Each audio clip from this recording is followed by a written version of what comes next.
federal, que agora o presidente cita na questão do crédito imobiliário. Exatamente, e o problema é também não só para as pessoas físicas, né, para as pessoas que estão ganhando esse auxílio, mas o crédito... Olá pessoal, tudo bem? Vocês estão aí? Estou aqui ouvindo o meu jornal, acompanhando aqui a CNN, a Globo News. Deixa eu dar um mute aqui para não atrapalhar a nossa conversa. Também estou lendo aqui as minhas revistas que chegam semanalmente para mim, mensalmente. E estou acompanhando as notícias da economia do Brasil e do mundo. As notícias macroeconômicas. Muito bem. Tudo que nós vemos aqui na televisão, os noticiários, se referem à macroeconomia. Estou olhando ali a questão do desemprego, os índices de atividade econômica, e realmente são coisas que nos preocupam nesse momento de pandemia. A economia funciona como uma roda, né? As pessoas trabalham, produzem, compram, ganham dinheiro para consumir, para trabalhar, as indústrias produzem, e nesse momento agora, com as coisas paradas, obviamente nós temos esse problema que nós estamos enfrentando. Em economia parada, o dinheiro não circula, logo há uma intervenção do governo, o governo tem que colocar dinheiro, muito complexo, taxa Selic cai para 3%, menor patamar da história, deflação, a menor deflação em 20 anos, queda no PIB, queda na atividade econômica. Meu Deus, o que é isso tudo? É o que nós vamos ver a partir de agora na nossa disciplina de Fundamentos da Economia. Nós vamos ver a parte que trata da macroeconomia. E a macroeconomia nada mais é do que um entendimento da economia como um todo e os indicadores macroeconômicos, os indicadores que agregam toda a economia. É isso que nós vamos ver a partir de agora. Indicadores importantes, como o indicador de atividade econômica, que é o Produto Interno Bruto, o PIB, o indicador de emprego, o índice de desemprego. Nós vamos falar sobre a subida e a queda nos preços de forma geral, a inflação. Nós vamos falar sobre juros, que é a base, que é o custo do dinheiro, que é a base do dinheiro da economia, taxa Selic. Ou seja, tudo isso que nós estamos vendo agora na TV, nas revistas, nós vamos estudar agora em macroeconomia. Acompanhe comigo essa explicação.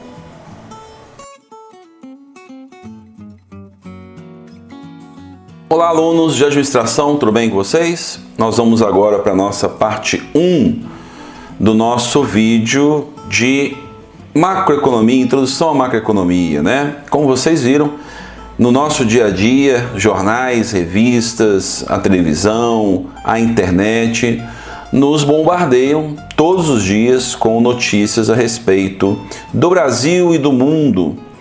PIB, crescimento econômico, taxa Selic, inflação, são informações que realmente nos deixam aí assim, com a pergunta: o que é isso? Como isso influencia a minha vida pessoal? Isso influencia mesmo o meu dia a dia? Então vamos lá. Primeira parte do nosso vídeo, nós vamos fazer um vídeo aqui em 3 partes, tá? Para facilitar e para ficar mais curto, facilitar a vida de vocês, onde nós vamos introduzir os conceitos macroeconômicos, tá bom? Começando a nossa parte de macroeconomia, segunda parte do nosso curso de Fundamentos da Economia. Tudo jóia? E eu gostaria de começar a falar da macroeconomia falando dos atores, de quem participa do processo macroeconômico.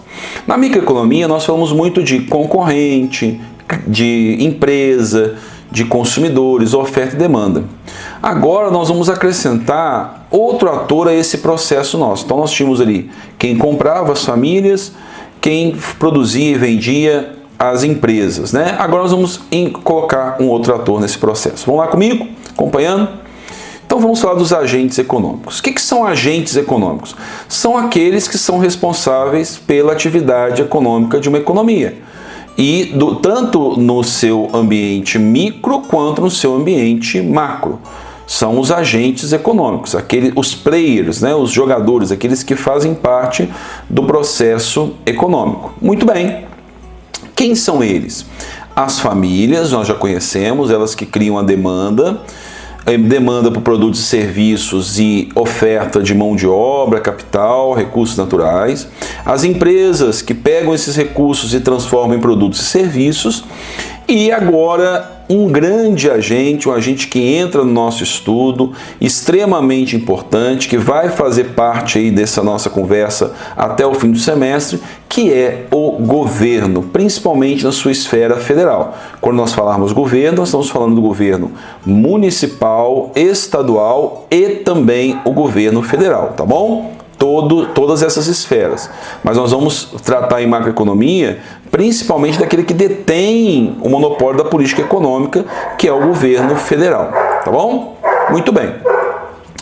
Então, quem são as famílias? Elas consomem bens e serviços e elas vendem os seus recursos, trabalho e capital nos mercados de fatores de produção. Qual que é o papel das famílias? Maximizar a sua satisfação. A família busca ao máximo aumentar a sua satisfação, reduzindo o mínimo de custo possível, ou seja, sempre querendo mais com menos. E claro, onde está a limitação das famílias? Na sua renda, né? Nós já vimos isso também lá em microeconomia. E as empresas? Elas elaboram bens e serviços e os vendem. Ela pega esses recursos do mercado de fatores de produção, faz a transformação, entregam para as famílias e o seu grande objetivo, o grande objetivo das empresas é a maximização dos seus lucros. Tá joia? E aí aparece o agente governo. Daqui a pouquinho não aparece o agente governo. Então isso aqui nós já vimos. As empresas e as famílias vão atuar no setor primário, secundário e terciário, né? Tanto na indústria, na pesca e na pecuária, quanto na construção civil, quanto serviços, comércio e transportes. Muito bem. As empresas têm capacidade de se organizar, elas organizam o seu complexo produtivo e distribuem os seus produtos para a sociedade. Então, esse é o papel primordial da empresa: captar, atuar nesses setores e distribuir para as empresas. Já o setor público, o governo, estabelece marcos jurídicos e institucionais, ou seja, define o papel de instituições reguladoras, normatizadoras e executa a lei, e no caso do setor legislativo, cria-se as leis e o judiciário faz-se cumprir as leis, né? É responsável o setor público pela política econômica do país, a macroeconomia. Dela vem medidas para proteger a economia, proteger a indústria ou não, ou liberar, ou mais protecionistas ou mais liberal, tá ok? E em alguns casos o setor público trabalha como empresário. Como assim, Léo? Ora, de quem é a Petrobras? De quem é a maioria acionária da Petrobras? Do governo. Então, uma empresa estatal, ok? As empresas estatais é quando o governo atua como empresário, tá joia? Então eu vou acrescentar o governo naquele nosso fluxo, mapa de fluxo circular, né? O nosso modelo de fluxo circular. Então eu tenho aqui as famílias, as empresas atuando e o governo ali no meio, regulando, cobrando impostos, prestando serviços. Muito bem, serviços públicos. Então o governo entra no nosso fluxo aqui, no nosso modelo. Então, lembrando de novo, agentes econômicos, famílias, empresas e governo. E o governo tem esse monopólio da força para modificar as ações das pessoas. Ele controla o comportamento dos indivíduos. Então, o governo é aquele que tem poder de, até se for necessário pela força, fazer que algumas coisas aconteçam, até na esfera econômica. Tá bom? Então nós já vimos isso aqui, muito bem. O Estado é a instituição que governa o país. E o que nós podemos ver é o seguinte: há uma discussão que nós podemos fazer que é necessário o governo estar aqui regulando os processos. Dizer que o governo nunca vai regular, mentira. O governo vai existir, o governo vai cobrar impostos. A pergunta é: até quando? Até onde vai se estender esse papel do governo, entendeu? Até quando se estende esse papel do governo? É uma boa pergunta que nós podemos fazer. Até quando se estende esse papel do governo? Eu posso ter um governo extremamente absoluto, eu posso ter um governo que vai simplesmente sempre controlar a economia, botar as suas mãos sobre a economia, o governo vai ser extremamente protecionista. E aí vem a grande pergunta, algumas controvérsias. O papel do Estado sobre a economia. Por que nós estamos falando isso? Porque já é claro para nós que o governo, dentro do processo econômico e macroeconômico, existem 3 agentes. Nós vimos 2 até agora em microeconomia, as empresas e as famílias. Entra agora para a nossa discussão o agente governo.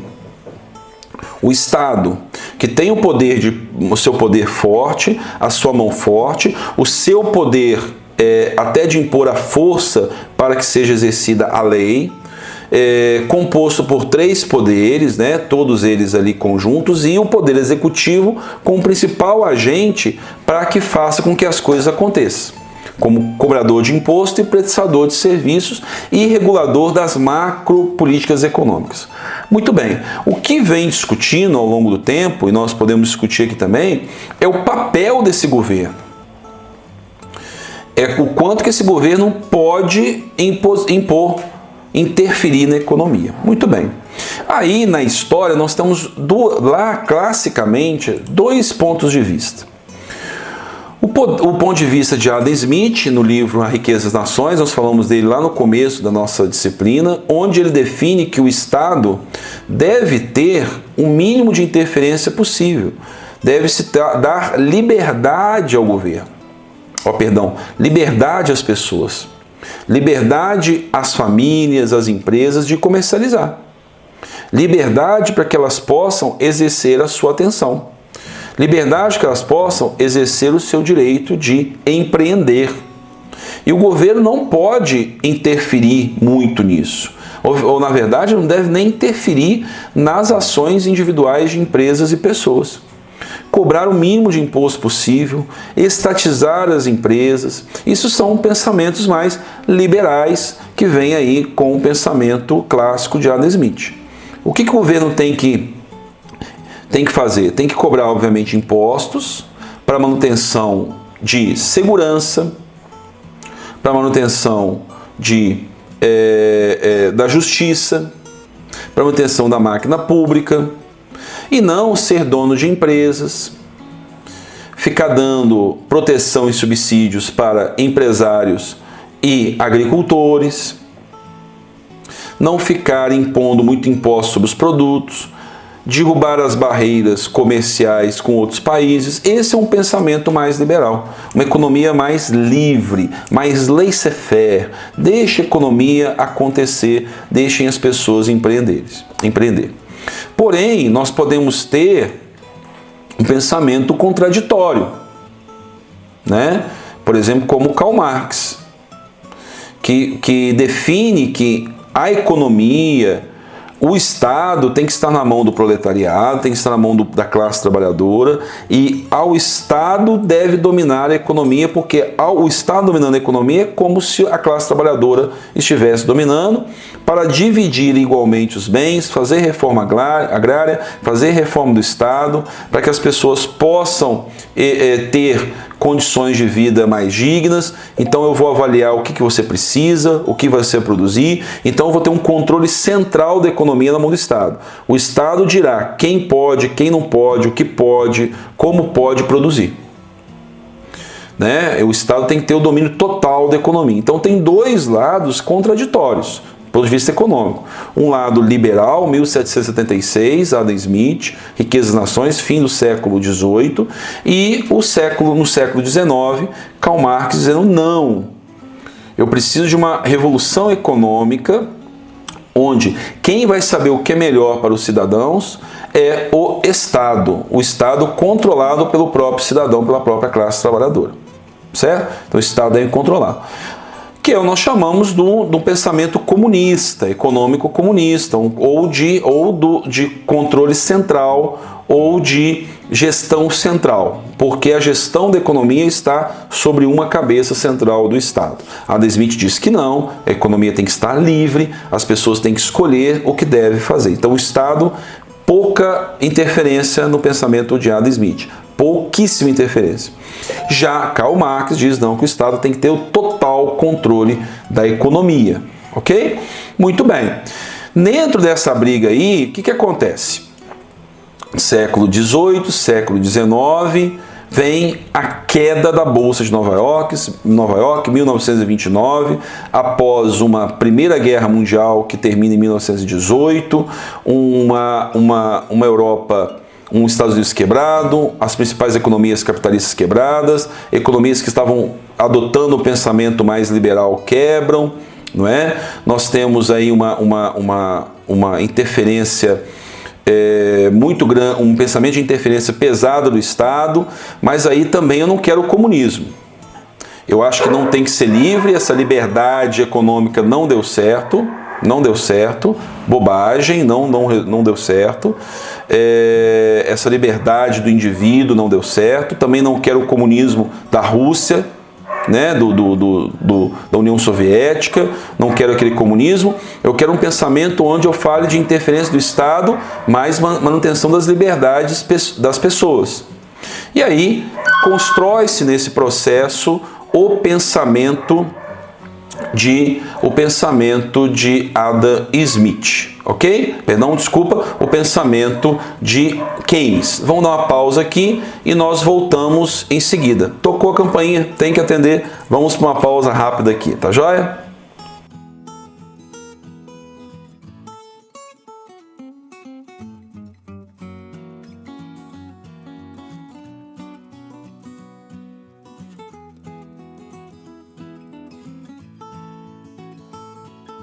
Muito bem, voltamos aqui para a parte 2 do nosso, que nós estávamos falando, guria mesmo. Tocou a campainha, vamos atender, volta, é isso mesmo, é o nosso home office, a gente está em casa, a vida continua, né?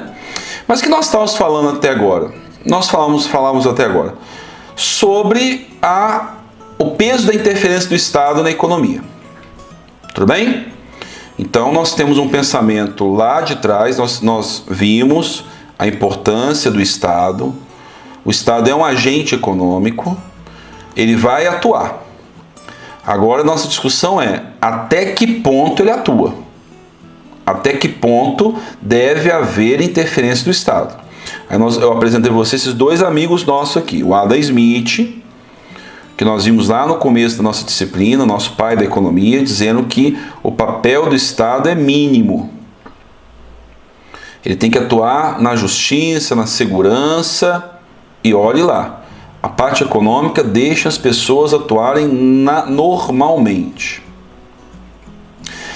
Isso fim do século XVIII. Já no fim do século XIX, vem o nosso amigo Karl Marx.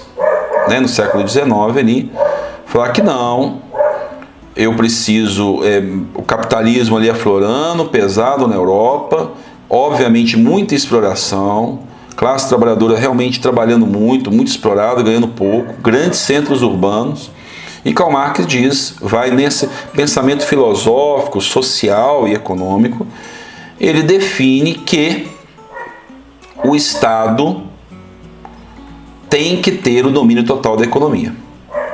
Principalmente que a economia estará na mão, o Estado estará na mão do proletariado, dos trabalhadores. Então eles têm que dominar a economia pertence a eles, os meios de produção a eles pertencem. Ok? O pensamento de Karl Marx. Século XX, Primeira Guerra Mundial, reconstrução da Europa, reconstrução econômica da Europa, crescimento grande dos Estados Unidos, economia liberal, laissez-faire, bolsa de valores, dinheiro ali naquele processo. 1929, a quebra da Bolsa de Nova York como símbolo de um colapso financeiro de um modelo mais liberal pós-Primeira Guerra. E aí eu tenho um paradoxo. Aí eu começo o pensamento. O Estado, esse pensamento mais liberal, deixar livre, não está dando certo, mas eu não quero criar aqui na Europa, nos Estados Unidos, no mundo capitalista, um pensamento comunista. um pensamento marxista que tem se implantado na União Soviética, certo?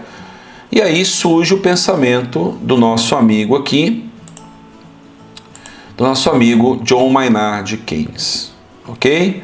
Já o John Maynard Keynes, em seu clássico livro dos juros da moeda, do emprego, ele faz uma análise profunda da economia, uma crítica ao modelo liberal, uma crítica ao modelo capitalista, e ele acredita que é possível você ter liberdades individuais, uma certa liberdade econômica, mas que o Estado tem que atuar no controle anticíclico, principalmente em momentos de crise.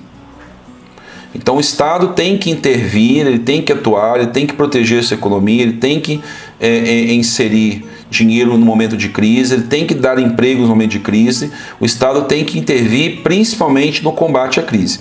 Algo muito parecido que nós vimos agora.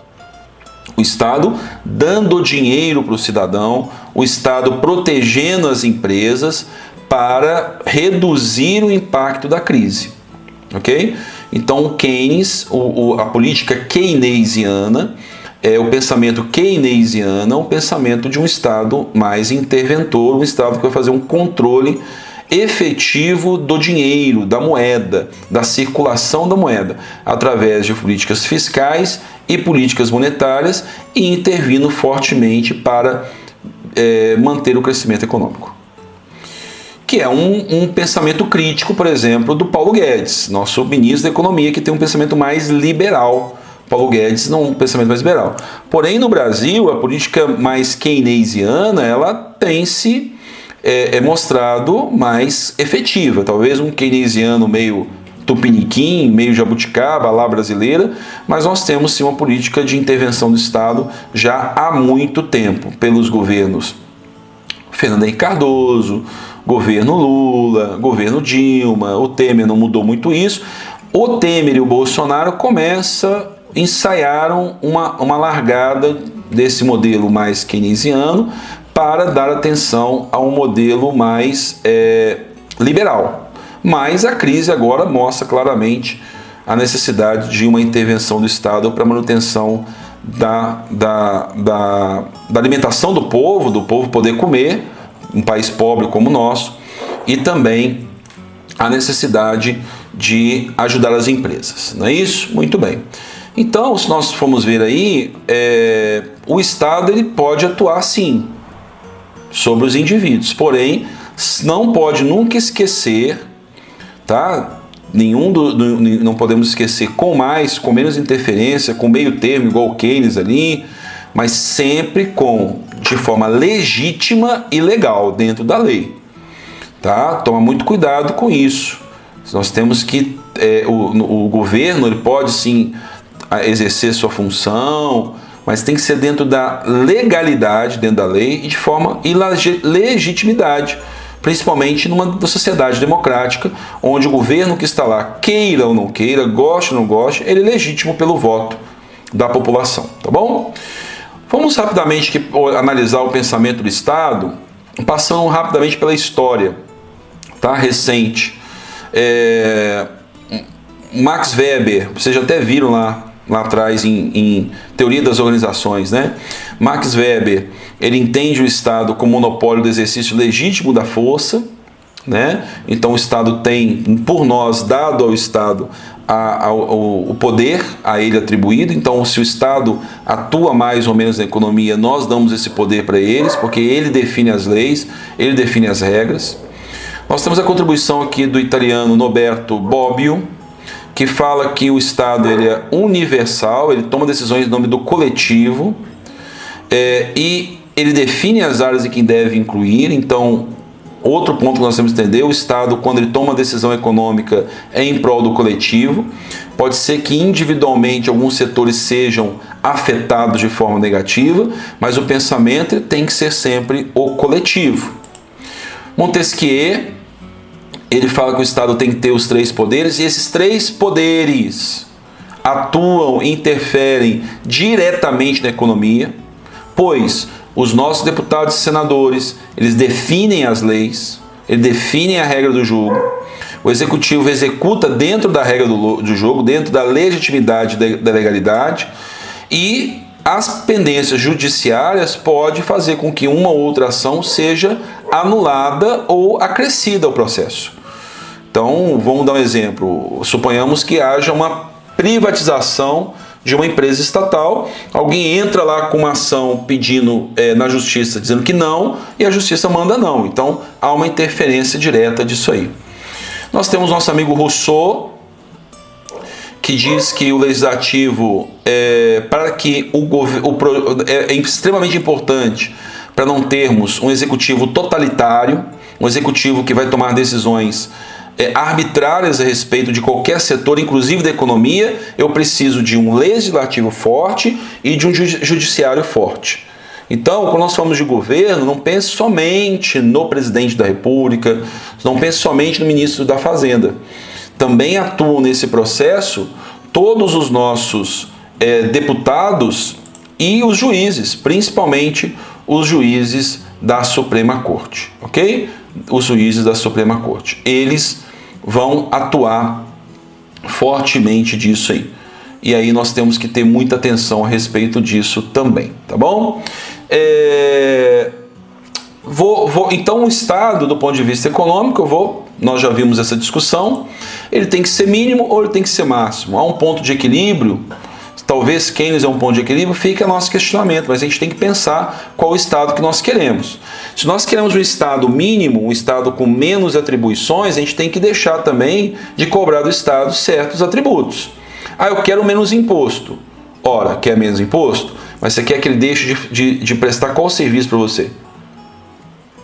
É uma pergunta. Mas lá não sei aonde, nos Estados Unidos, lá não tem universidade pública. São pouquíssimas. Lá não tem SUS. Lá não tem esse financiamento, muitas vezes, habitacional de casa própria. E aí? Você quer um Estado com menos atribuições? Está preparado para isso? Não existe INSS lá não. Ok? Eu quero um Estado máximo, quero um Estado que... Beleza. Quer pagar mais imposto? Quer financiar mais ações do Estado? Vai abrir mão da sua renda para dar para o Estado prestar serviço para você? Tem que ter um ponto de equilíbrio. Não existe pagar pouco imposto e querer total saúde, total educação pública, não tem como ter tudo. Ok? E eu não estou nem falando de eficiência, porque o Estado, infelizmente, é extremamente ineficiente. No Brasil, pelo menos. Outros lugares também, mas o Brasil é extremamente eficiente. Pagamos muitos impostos e o resultado não é aquém. Pagamos caro para um serviço que nós temos. Ok? Nós temos aí possibilidades do Estado liberal, né, que é o Estado pouco imposto, pouca ação do governo, cada um mais ou menos por si. Liberal do ponto de vista econômico, governo não tem empresa, governo liberando aí a economia, perfeito? Tudo muito livre. Um estado do bem-estar social, onde o Estado preza para que a sociedade esteja bem, então ele vai prestar vários serviços, mas vai comprar impostos muito pesados. Um Estado socialista, governo central, um governo mais controlador da economia. Temos o Estado neoliberal, um pensamento do liberalismo mais contemporâneo, que tem como seu principal pensador, deixa eu ver se ele está aqui, Milton Friedman, ok? O Milton Friedman.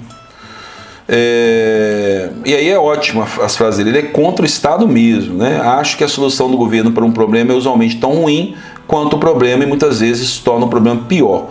Ele não confia no Estado. Milton Friedman, esse cara aqui, né, morreu em 2006, um pensador da área liberal, neoliberal, atuou fortemente lá no Chile, deu certo em alguns pontos são questionados, mas um pensamento de uma diminuição do Estado. Então os principais pensadores liberais de hoje, inclusive nosso amigo Paulo Guedes, eles vêm da Escola Econômica de Chicago, de onde o nosso amigo aqui, Milton Friedman, pertenceu, ok?